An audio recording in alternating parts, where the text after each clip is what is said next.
Tokyo 1933, a young man was tortured to death.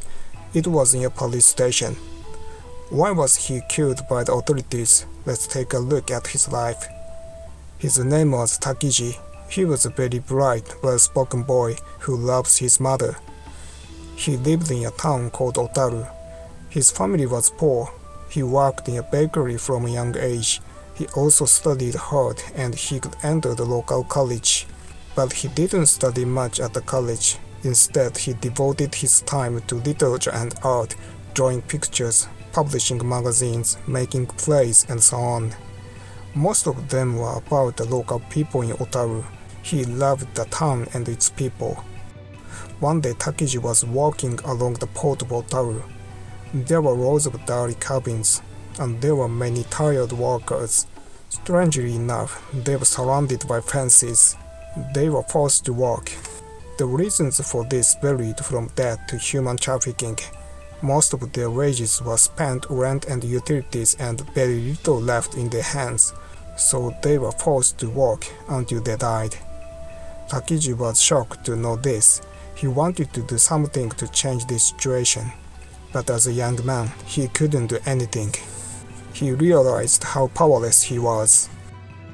In 1924, he graduated from college and got a job at a big local bank. His mother was pleased. Even though he became a bank employee, Takiji was always thinking about the workers. Why do people exploit people? The rich get richer. The poor are poor all their lives. This is not right.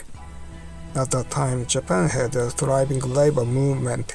Capitalists are evil, and the state helping capitalists is also evil. That's the idea. All over the world, there were ideas that came from Russia, Lenin, Marx, something like that. The influence was spreading in Japan as well. Takiji fell in love with it. While working as a bank clerk, he started writing novels about workers.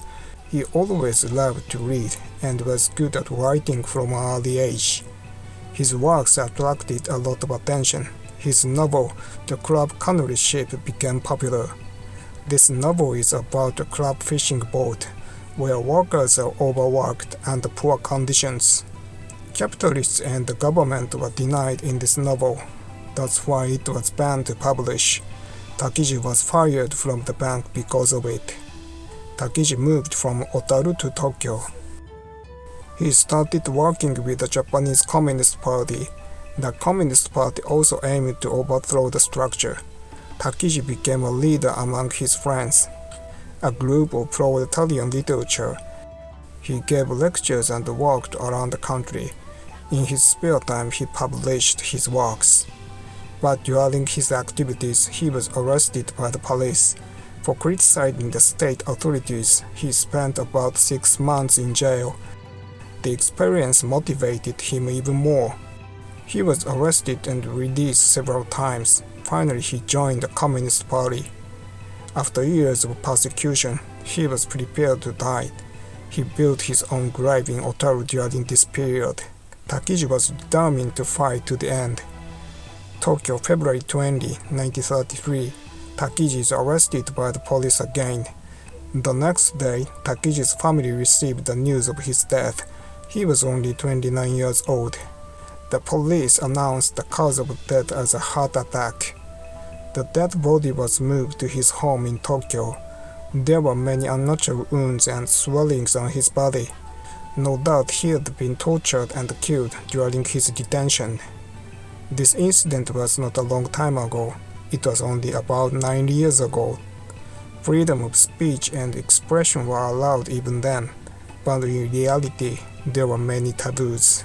That is to criticize the emperor and the government. Fellow writers stopped their activities one by one. I'll be killed next, they thought. Freedom of expression was not restored until the defeat in World War II. From around this incident, Japan became a more nationalistic and militaristic country. Thank you for watching until the end. I'll be very happy if you like this video and subscribe to my channel. See you the next time.